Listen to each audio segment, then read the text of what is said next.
with better fighting moral than the oldest ወደ ደቡብ የተጓዘው የኢትዮጵያ ወታደር የተሻለ ትጥቅና የተሻለ አቅርቦት ያለው ሲኖር በጣም የተሻለ ወታደሮች ወጣቶች እና የመዋጋት ፍላጎት ሞራል ያላቸው ናቸው ወደ ደቡብ ኢትዮጵያ የተጓዙት። Korehe is strategic to move to Harar and Jijiga. Graziani's first attack was directed against Korehe በጂጂጋና በሐረር መሄጃ መሃል ላይ የምትገኝ ገዢ መሬት ነች። ስትራቴጂክ መሬት ነው ስንል ገዢ መሬት ማለታችን ነው። ግራዚያኒስ ፈርስት አታክ was directed against ኮሬ። ግራዚያኒ ከደቡብ በኩል ኢትዮጵያን የሚወጋ የፋሽስት ጀነራል ነው እና ግራዚያኒ ኢትዮጵያን ለመውጋት ከደቡብ ከሶማሌላንድ ኢጣሊያን ሶማሌላንድ በኩል ተነስቶ ኢትዮጵያን በሶማሌ በኩል ወይንም በሶማሊያ ክልል በኩል ኢትዮጵያን ለመውጋት በኦጋዴን በኩል ሲመጣ የመጀመሪያ ታርጌት ያደረገው ቆሬሄን መውጋት ነበረ። ምክንያቱም ቆሬ ላይ ያለው የኢትዮጵያ ምሽግ ሐረርም ጅጅጋም ለመግባት ወሳኝ መሆኑን ስለተረዳው ማለት ነው። አፈወርቅ put heroic resistance until he was fatally wounded and passed away there። ቆሬሄ ላይ 600 ኢትዮጵያ ወታደሮችን ያዝ የነበረው አዛዣችን ደጃች አፈወርቅ ይባላል። ደጃች አፈወርቅ በጀግንነት ሲዋጋ ከቆየ በኋላ በአውሮፕላን ድብደባ በደረሰበት ቁስል ህይወቱ እዛው አርሊከን ላይ ሊያርፍ ችሏል እየተዋጋ። ያው ስለ አፈወርቅ ታሪክ ለብቻው አፈወርቅ ቆሬሄ የሚል ታሪካችን አለን። እሱን ማየት ትችላላችሁ። ወደፊት እንቀጥል። ሰብስክራይባችሁን አትርሱ። ቆሬሄ fell to the fascist early November እናም በህዳር መጀመሪያ ላይ ነበረ ጣሊያኖች ቆሬሄ የገቡት የአፈወርቅን መሞት ተከትሎ። ቆሬሄ ላይ ኢትዮጵያ አንድ አርሊኮን ያላት ሲሆን 40 አውቶማቲክ መሳሪያ አላት። ጣሊያኖች ግን 6 ዲቪዥን 150 ካሚዮን ወይንም የጦር መሳሪያ ይዘው ነው ወደዚህ አካባቢ የተጓዙ።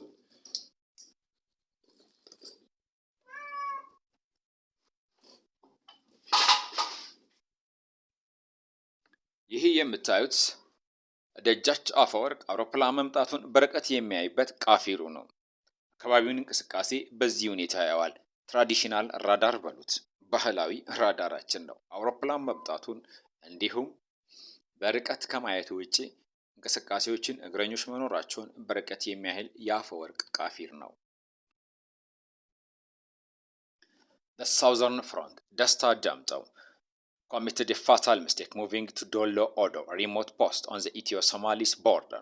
Soldiers suffered from long marches on the desert land, shortage of supplies, epidemic outbreaks. Almost half of his troops were destroyed. ወደ ደቡብ የተጓዘውን የኢትዮጵያን ጦር አንደኛውን የሚመሩት ራስ ደስታ ዳምጠው ናቸው።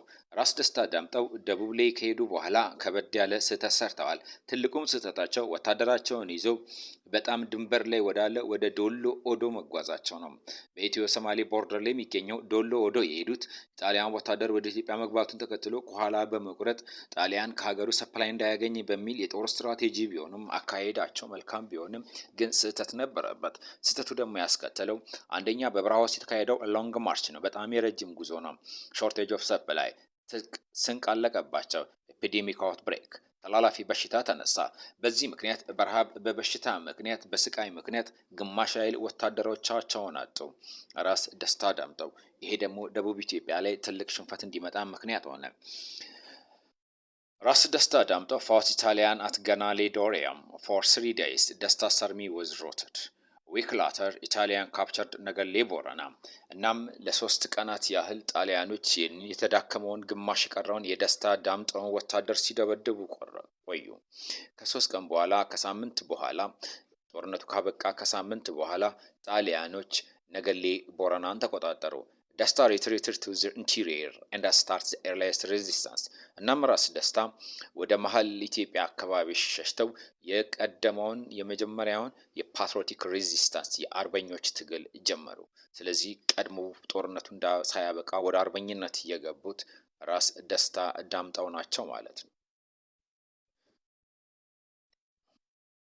The Ethiopian force. The major weakness was a lack of coordination. የኢትዮጵያ ወታደሮች በጣም ትልቁ ድክመታቸው lack of coordination ነው። በተለይ ጀነራሎች ወደ ሰሜን ያሉት ከባድ የሆነ ያለመተባበር ችግር ይታይባቸዋል። ultimately unable to check the advance of Italians. እናም በጥቅሉ ሲታይ የጣሊያኖችን ኢትዮጵያን የመውረር ግስጋሴ ማቆም አለመቻላቸውን ነው። fought with zeal and dedication ይሁንና ግን የኢትዮጵያ ወታደሮች በተለመደው ኢትዮጵያዊነታቸው በቁርጠኝነትና በጀግንነት ነው የተዋጉት። fought with zeal and dedication. The Southern Front. The Ethiopian resistance was unified, effective, and had determination. Harar was occupied by Italian after the fall of Addis Ababa. ወደ ደቡብ የሄደው የኢትዮጵያ ጦር የተባበረ ነው፣ ውጤታማ ነው እና ቁርጠኛ ነበረ። ለዚህም ነው ሐረር አዲስ አበባ ከተያዘች በኋላ ነው በጣሊያን ስር የገባው።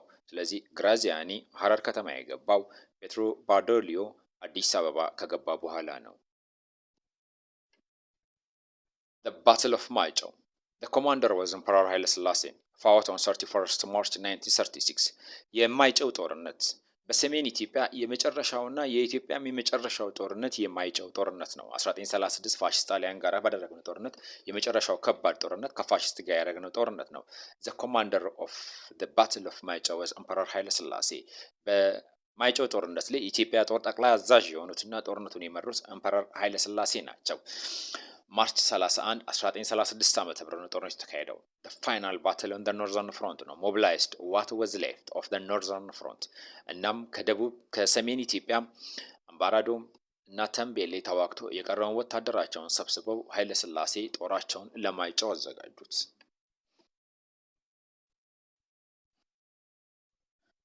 እንግዲህ የማይጨው ጦርነት የመጨረሻው ጦርነታችን ይሆናል። ዩናይትድ ሶሻል ጀስቲስ በትግሉ ተማምነኝ። The Imperial Bodyguard was deployed. It was the only fresh forces. It is about 6,000 men. በማይጨው ጦርነት ላይ አዲስ ኢትዮጵያ ያሰለፈችው ወታደር ቢኖር ኢምፔሪያል ቦዲጋርድ ነው። 6000 የሚጠጉ የኢምፔሪያል ቦዲጋርድ እስካሁን ጦርነት ላይ ያልተፈተኑ ናቸው። እነሱ ናቸው አዲስ ያለው። የቀረው ጦር ከአምባራዶም እና ከተንቤን ተመቶ ሞራሉ ተጎድቶ የመጣ ወታደር ነው። ራስ ምሮ was not engaged. በዚህ ጦርነት ላይ በስርዓት 10,000 ወታደራቸውን ይዘው ወደ ኋላ የሸሹት ራስ ምሮ አልተገኙም። ካሳ እንደ ስዩም ፎርስስ was morally and physically damaged. እዚህ ጦርነት ላይ ሌሎቹ በአዛዥነትና ጦርነቱ ላይ የነበሩት የሰሜኑ ኢትዮጵያ ጦር አዛዥ የነበሩት ካሳ ኃይሉና ራስ ስዩም መንገሻ ናቸው። ሁለቱም በሁለቱ የተንቤን ጦርነት የተሸነፉ በአካልም በሞራላቸውም ድቅቅ ያሉ ነበሩ። እዚህ ጦርነት ላይ ግን እነሆ አሁንም በአዛዥነታቸው ተሰልፈዋል። ይሄ የጦርነቱ ሌላ አስቸጋሪ ባህሪ ነው። ተሸነፈ ሞራሉ የተነካን ሰው ለወሳኝ ጦርነት እንደገና ማዋጋት። ለማንኛውም the battle of ማይጨው the Italian fought from a well fortified position. በማይጨው ጦርነት ጣሊያኖች ምሽጋቸው ውስጥ ሆነው ነው የተዋጉት። the fascists had marked superiority in the air. ሌላው አየሩን ተቆጣጥረውታል። 300 አውሮፕላኖቻቸው ማይጨው ላይም እንዳሉ ናቸው። የተወሰኑት ተመቶ ቢወድቁባቸውም ከ200 የማያንሱ አውሮፕላኖችን እየተጠቀሙ ነው ጣሊያኖቹ። ስለዚህ አየሩን በበላይነት ተቆጣጥረውታል ማለት ነው። ሁለት አድቫንቴጅ አላቸው። አንደኛው they fought from a well fortified position. ምሽግ ይዘው ነው የሚዋጉት። the fascists had a marked superiority in the air. አየሩን ደግሞ በበላይነት ፋሽስቶች ተቆጣጥረውታል። Despite some initial success, the Ethiopian forces were eventually defeated. ኢትዮጵያውያን በመጀመሪያው ጦርነት አካባቢ ላይ የተሻለ ስኬታማ ቢሆኑም በመጨረሻ ላይ ግን በማይጨው ጦርነትም ተሸንፈዋል። The defeat was followed by merciless aerial bombardment of the retreating troops of Ethiopia. እናም ከሽንፈት በኋላ ያለ አግባብ በህገወጥነት ዲስኦርደር ማናር ሬትሪት ያደርግ የነበረውን የኢትዮጵያ ወታደር ጣሊያኖች ያለ ርህራሄ በቦምብና በመርዝ ጋዝ አጠቡት፣ አርከፈከፉበት። The Battle of ማይጨው the cause of the Ethiopian defeat. ኢትዮጵያ ማይጨው ጦርነት ላይ ለምን ተሸነፈች? The Ethiopian made offensive against the well-entrenched Italians. የመጀመሪያው በደንብ ምሽጋቸውን ይዘው የተቀመጡት ጣሊያን ላይ ኢትዮጵያውያን ናቸው ጦርነት የከፈቱት፣ አጥቅተው እርምጃ ወሰዱት። ይሄ ደግሞ ጣሊያኖች ጉርጋዳቸው ውስጥ ሆነው ብዙ ኢትዮጵያን ወታደር እንዲገሉ አስችሏቸዋል። The Italian had a full monopoly of the air. ሌላው አየሩን ሙሉ በሙሉ የተቆጣጠሩት ጣሊያኖች ናቸው። አየሩን ተቆጣጥረውታል በበላይነት። መቆጣጠር ብቻ ሳይሆን ጥይት ሳይሆን የመርዝ ጋዝ ጭምር ነበረ የሚያወርዱብን። ሙስታርድ ጋዝ፣ የፕራይት ጋዝ ያዘንቡብን ነበር። The war lasted for 13 continuous hours. የማይጨውን ጦርነት ኢትዮጵያውያን ምሽግ ውስጥ ገብቶ በድንጋይ ራሱን የቀረቀረውን የጣሊያን ወታደር ከላይ በመርዝ ጋዝና በቦምብ የሚደበድባቸውን ያለ ከልካይ አውሮፕላን ሰማይ ላይ የሚፈነጫውን የጣሊያን ጦር ለ13 ሰዓት በጀግንነት ተዋግተውታል። ኢትዮጵያ ሎስት ዘ ባትል ቱ። እናም በእነዚህ ምክንያቶች ኢትዮጵያ ማይጨው ላይ እንደገና ተሸነፈች።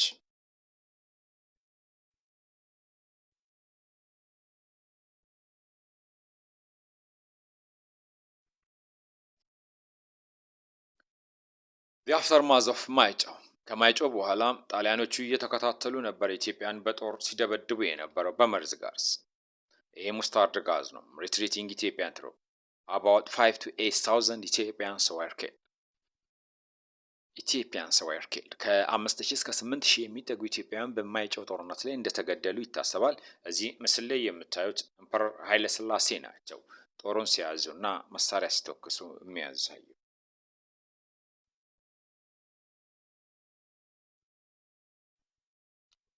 ይህ የምታዩት የመርዝ ጋዝ ወታደሮቻችን ላይ ያደረሰውን ነው።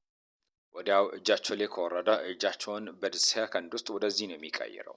ስጋቸውን ከቆዳቸው ይለያል እና በመሃሉም በጣም የሚያቃጥል መርዛማ ውሃ ይሆናል ማለት ነው የሚፈጥረው።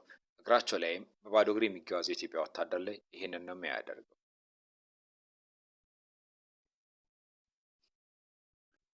The aftermath of ማይጨው the Ethiopian troops retreated in disorderly manner. The emperor returned into the capital.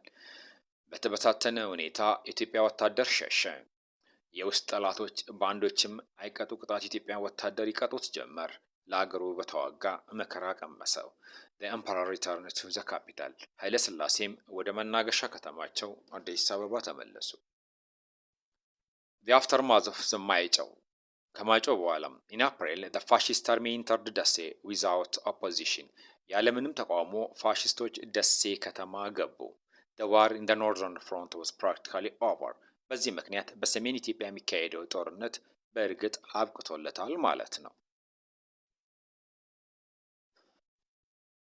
አዲስ አበባ ከግንቦት 2 1936 እስከ ግንቦት 5 ስርዓት አልባ መንግስት አልባ ሆነች። በየቦታው ግድያና ቃጠሎ፣ ስርዓት አልበኝነት እና ዘረፋ ተከተላት።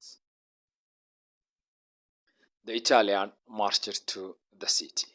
ጣሊያኖችም ወደ አዲስ አበባ መገስገስ ጀመሩ።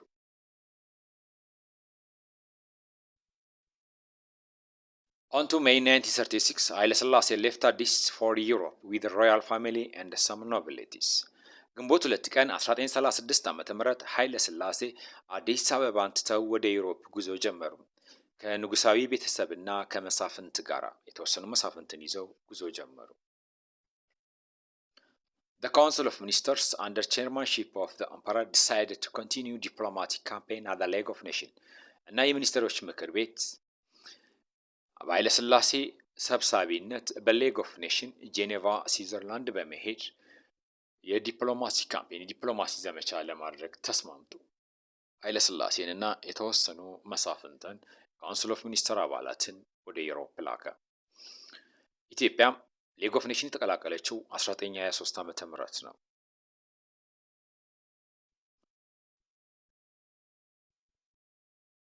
The Ethiopians believed that the League of Nations might help Ethiopia to stop the Italian aggression.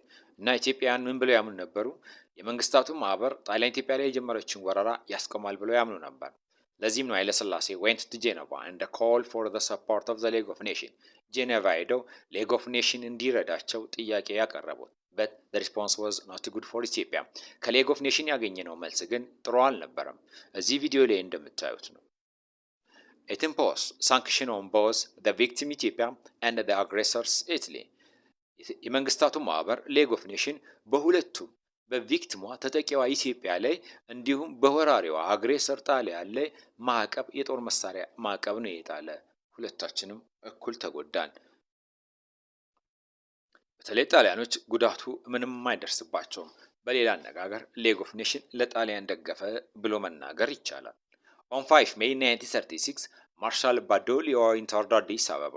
ግንቦት 5 ቀን 1936 ዓ.ም ማርሻል ባዶሊዮ አዲስ አበባ ገባ። የኢህአዴግ ሰራዊትም አዲስ አበባ የገባው ግንቦት 20 ነው። ግንቦት 29 ዓመተ ምህረት ነው።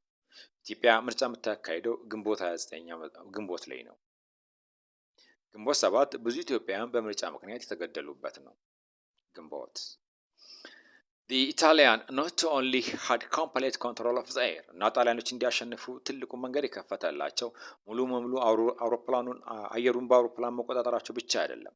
numerical superiority over the Ethiopian forces on all front በሁሉም የጦር ግንባር ላይ የጣሊያን ወታደሮች ቁጥር ከኢትዮጵያን ወታደሮች በቁጥር ይበልጡ ነበረ። as a result a few days after Marshal Badoglio arrived in Addis Ababa Marshal Rudolfo Graziani arrived in Harar እናም ማርሻል ሩዶልፎ ግራዚያኒ ሐረር የገባው ባዶሊዮ አዲስ አበባ ከገባ ከጥቂት ወራት በኋላ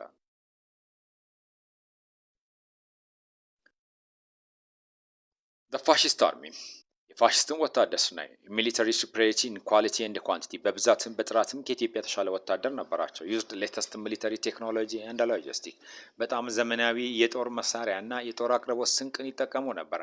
ሃይሊ ትሬንድ ኤንድ ኤክስፒሪየንስድ ኮማንደርስ በጣም የሰለጠኑ ወታደሮች እና በጣም ልምድ ያላቸው አዛዦች ነበራቸው። አብሶሉት ኤር ኮንትሮል አየሩን ሙሉ በሙሉ ተቆጣጥሮታል። ዩስ ፖይዝን ጋዝስ መርዛማ ጋዝም ይጠቀሙ ነበር። ይህ ለጣሊያኖች ማሸነፍ ትልቁን ሚና የተጫወተ ነው። The League of Nations army embargo and British and France blocked army imports to Ethiopia እና ኢትዮጵያ እንድትሸነፍ ካደረጉ ነገር አንዱ ኢትዮጵያ በራሷ እንኳን የጦር መሳሪያ እንዳታስገባ በቅኝ ግዛት ገዢዎች የነበሩ ብሪቲሽ እና ፍራንስ ኢትዮጵያን ከልክለዋል፣ መሳሪያ እንዳታስገባ። የኢትዮጵያ ወታደር ኢል አርምድ ትራዲሽናል ፎርስስ ኤንድ ትራዲሽናል ኮማንደርስ። ስለዚህ 1936 ላይ ማጮ ላይ፣ ተንቤን ላይ፣ አምባራዶም እና ሽሬ ላይ የተዋጋው የኢትዮጵያ ወታደር ኢል አርምድ ነው። በትክክል ወይንም በስርዓት ያልታጠቀ ባህላዊ የጦር አዛዦች ያሉት ነው። ሪሲቭ ኖ ሞደርን ሚሊተሪ ትሬኒንግ ከኢምፔሪያል ቦዲጋርድ እና ከሆለታ ገነት ተማሪዎች ውጪ ዘመናዊ የጦር ትምህርት የሌለው ነው። the poison gas created frustration በጣም በከፍተኛ ደረጃ ተስፋ መቁረጥን ደግሞ የፈጠረው የመርዛማ ጋዝ ነው። ጣሊያኖች ኢትዮጵያውያን ላይ እንደ ሻወር የረጩት lacked proper coordination ቀደምም አንስተነዋል። መተባበር ትልቁ የኢትዮጵያውያን ችግር ነው። the defects of regional war commanders of the fascists ሌላው ለኢትዮጵያ ሽንፈት እንደ ወሳኝ ከሚቆጠሩት ደግሞ ከአድዋው በተቃራኒ ብዙ የኢትዮጵያ ሰዎች ለጣሊያን መግባታቸው እና ወደ ጣሊያን መግባታቸው ነው። ክህደት ነው።